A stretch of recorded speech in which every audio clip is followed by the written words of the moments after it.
Hey everybody, welcome back to Buddy Spirits and Cigars. We are back with Mr. Fante, Yellowstone, and we're going to go over the barrel picks that we got to do at the Yellowstone Distillery. I had a great time. That was just it was just an amazing trip all the way around. We got to enjoy and learn lots on that trip, and so without further ado, let's just get into it.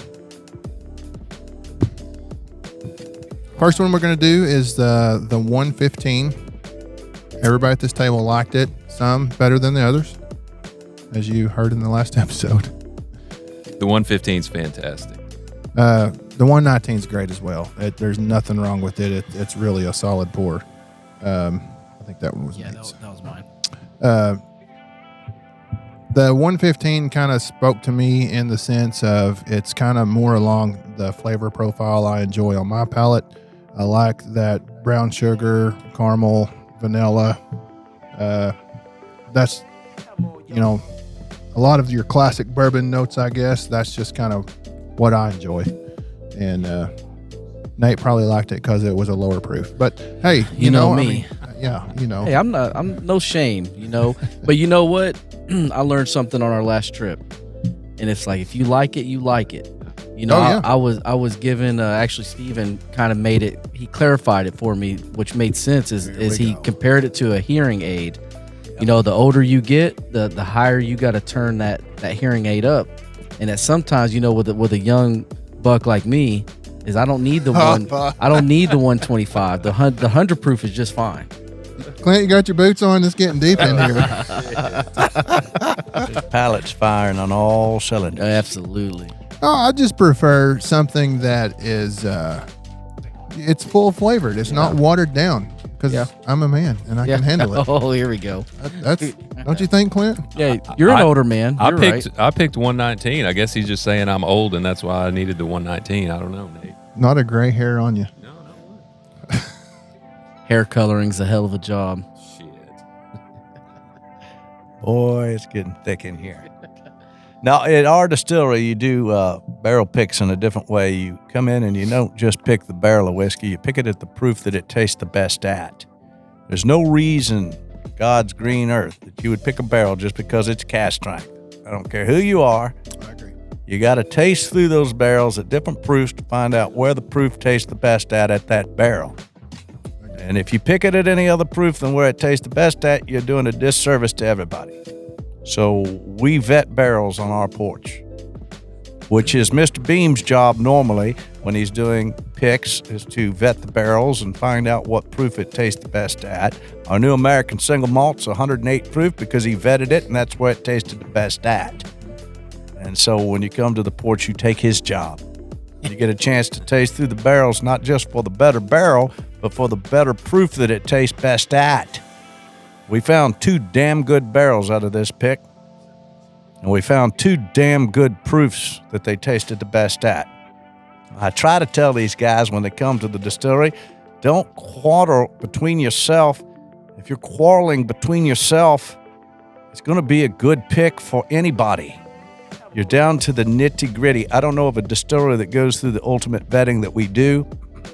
We vet it first for the better barrels and the best proof, and then we go back through and we vet it one more time in a vertical, that I call it. And so we have analyzed this thing so anally retentive, obsessive compulsive. When it comes to you in these bottles, it is extraordinary.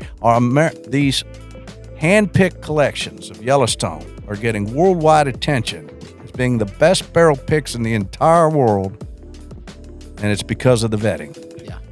I would say I've been picking single barrels out for 10 years, and I've never been through a process like the one we do at Yellowstone. It's just really special. I would not want a barrel kit of Yellowstone. I want to go there. I want to do it the way it's set up to do, the right way, and pick the right damn barrel. I highly recommend it myself. Yeah, of course, I'm the one that's doing it. So and getting to do it with him. Oh, man. I mean, it made all the difference. Yeah.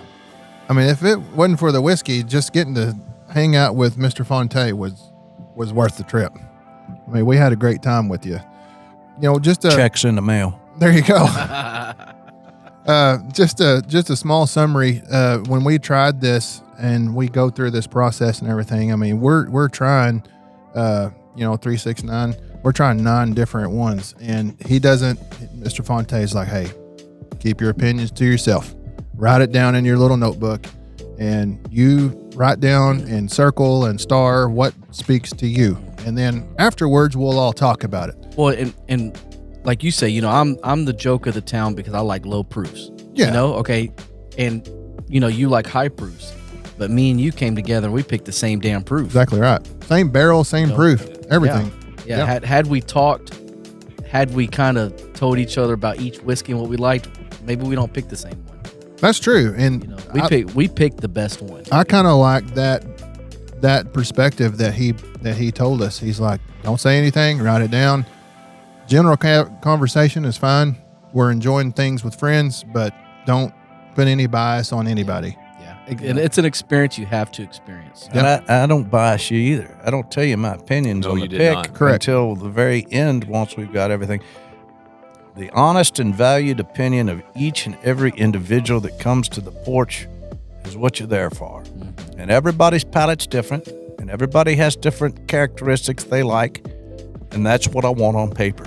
And then we figure it out from there. Yeah. Stars always align. It's the coolest thing about the job. After 600 barrel picks that I've done, everybody comes into alignment. I mean, we brought down to the 2 barrels that you wanted and you needed. We found them, and we found them through a process. If you've got a process and you're picking barrels and you've done a lot of barrel picks, I always encourage you to use that process over and over and over again until it becomes ritualistic. And then you will have great barrel picks. Regardless if it's my process or your own process, just do it every time and get it down to a science and be ritualistic about it. Yeah, absolutely. I thought you done great on your process. You followed your own rules, and that meant something to us, that you're not just, hey, do as I say, or, it was a do as I do, and you participate in the whole experience with us. And, that was my first one ever to get to go to the distillery and do and be a part of. And ruined. Thanks to He's my ruined for life. Yeah. Runt. Yeah. But is that how they say it in Oklahoma? That's how we say it in the South. Runt. But the fact that friendships actually flourished, we got closer, we actually got to experience all this stuff together, and man, it's just an experience that you can't beat. I mean, the camaraderie and enjoying this, and Mr. Fante kind of taking us by the hand and it's like, hey, follow me, I'll teach you. I know what there is to know about this product, and I will instill my knowledge on you. So, I mean, I thought it was just all around just an amazing experience from the time we got there, pulled up in the parking lot, the greetings from the staff, Mr. Fante giving us the tour, and moving on to tasting and then finishing and picking the actual barrels. You couldn't ask for a better process. I 100% agree. And I don't want to like name call other places, but I've been to a lot of places, whether it be Arkansas, Colorado, California, and none of them touch limestone. And I haven't met everybody there, but one of the people that make it so great is Steven. Chris, on the way up there, leading up to the event, I told you everything about Steven, how he was. It's like when you look at yourself, it's like, man, that's Kentucky bourbon whiskey, right? You hit the nail on the head. You really did. Yeah. Yeah. Colonel Steven Fante. There's no doubt. I kept waiting on him to break character, and it was like, holy shit. No, this is the real deal. This isn't character. He's the real deal. And that added, again, it's the whole experience. The group that we were there with, the quality of the bourbons that we tried, everything that Steven added, it was phenomenal. Everything about it. I don't think you could ask for a better experience. Can't. He'll earn a star one of these days, and we'll call him General. But for now, the bird on the collar is the way it's going to be. Yeah. Huh? Yeah. Right. So on that first whiskey, we tried it, 115. What I loved about it is how creamy it was. To me, it was a creamy one. The flavors that popped out, You know, you get the vanilla in there, you get your old classic ones, and then it lingers, which is, I love. Creamy and lingering is my favorite terms when it comes to whiskey. Well, this is the 119, and we'll get into it. Yeah, so the 119, like I'd mentioned before, I felt really strongly about the 119. I loved the 115 too. It was my second pick in terms of when we did the ranking. But the 119 had a lot of qualities that that really made it stand above all the other ones, the other 8 that we tried that day.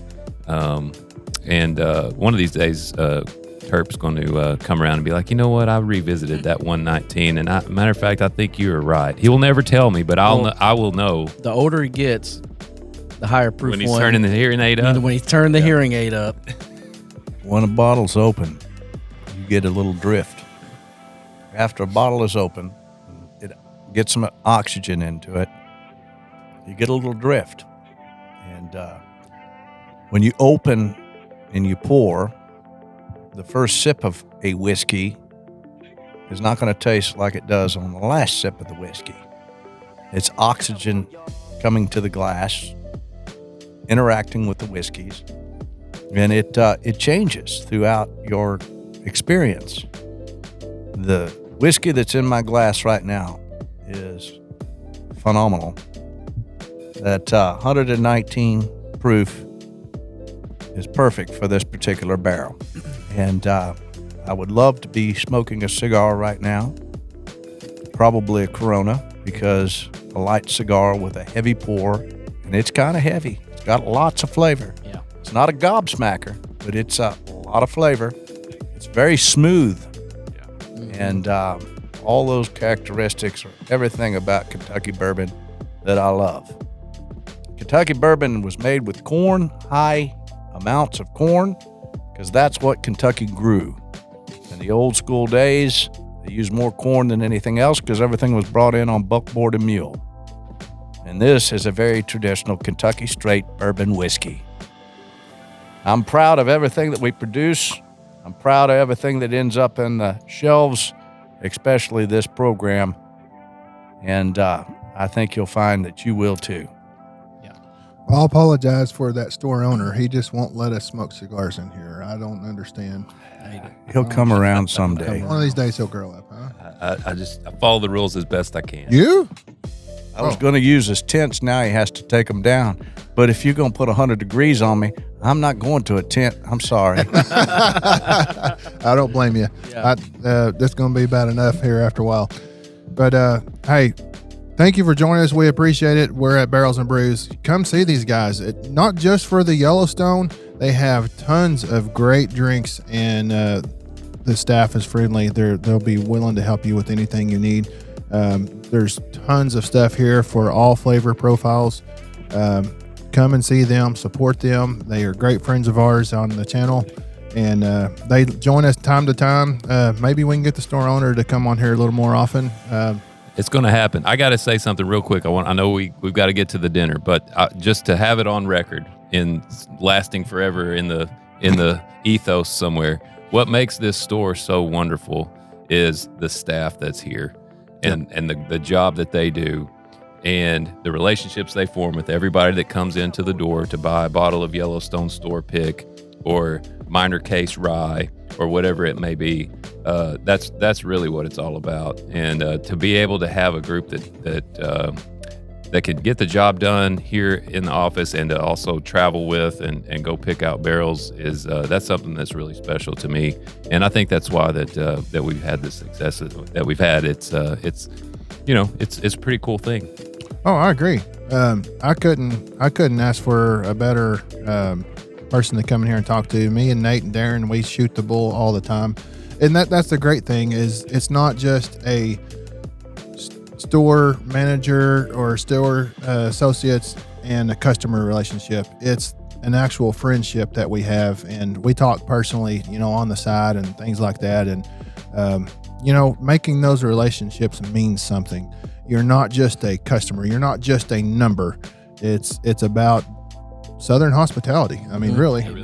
And that's runs through to our distillery as well. Exactly. And exactly what you just said is identical to what I have preached from the beginning of our distillery is hospitality, hospitality, hospitality. I don't care what your background is. I don't care where you came from. I don't care what you have done in the past. What you need to be doing is making our clients feel like they're in the most hospitable distillery in American history.